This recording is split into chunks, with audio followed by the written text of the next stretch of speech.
क्रोध में रहना किसी और को जलाने के उद्देश्य से जलते हुए अंगारे को अपने हाथ में पकड़े रहने के समान है, जो सबसे पहले आपको ही जलाता है। इच्छाओं का कभी अंत नहीं होता। आपकी एक इच्छा पूरी हुई नहीं कि दूसरी इच्छा जन्म ले लेती है।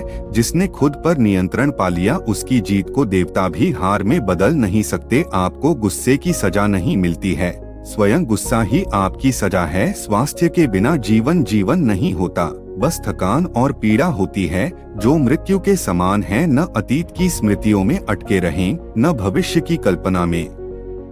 मन को तो बस वर्तमान पर एकाग्र रखना चाहिए। 1000 युद्ध जीतने से अच्छा है खुद को जीत लेना। तब यह जीत आपकी अपनी होती है, जिसे कभी कोई आपसे छीन नहीं सकता। किसी बात पर इसलिए विश्वास मत कर लेना कि उसे तुमने किताब में पढ़ी है।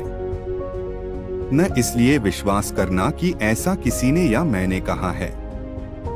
केवल तब विश्वास करना जब यह तुम्हारे तर्क और सहज बुद्धि से प्रमाणित हो जाए। वाणी की धार चाकू से भी तेज होती है, जो बिना खून बहाए घाव करती है। इन 3 बातों की चर्चा सबसे करो। उदार हृदय, विनम्र वाणी और सेवा व करुणा से युक्त जीवन वे तत्व हैं जिनसे मानवता पुनर्जीवित होती है। ज्ञान की प्राप्ति खुद से प्रयास से ही संभव है। दूसरों पर निर्भरता व्यर्थ है। प्रत्येक मनुष्य अपने सुख और दुख का स्वयं जिम्मेदार होता है। मनुष्य जैसा सोचता है वैसा ही बन जाता है। मनुष्य जैसा महसूस करता है वैसी ही चीजों को वह अपनी तरफ आकर्षित करता है, और वह जैसी कल्पना करता है वैसी ही चीजों को निर्मित करता है। सत्य के मार्ग पर मनुष्य 2 ही गलतियां करता है। पहली यह कि वह मार्ग पर आखिर तक चला नहीं, दूसरी यह कि उसने चलने की शुरुआत नहीं की। ध्यान से ज्ञान प्रकट होता है। ध्यान का अभाव ही अज्ञान का कारण है। शांति आपके अंदर है, बाहर उसकी तलाश व्यर्थ है। जीवित होने का अर्थ निडर होना है। तुम्हारा क्या होगा यह डर मन में न रहे।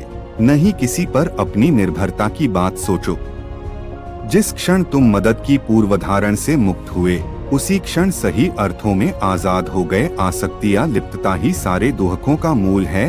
आप अनगिनत अच्छी बातें पढ़ लें, हजारों अच्छी बातें सुन लें और 1000 अच्छी बातें बोल लें, क्या फायदा उनका जो आप उन्हें अमल में न लाएं।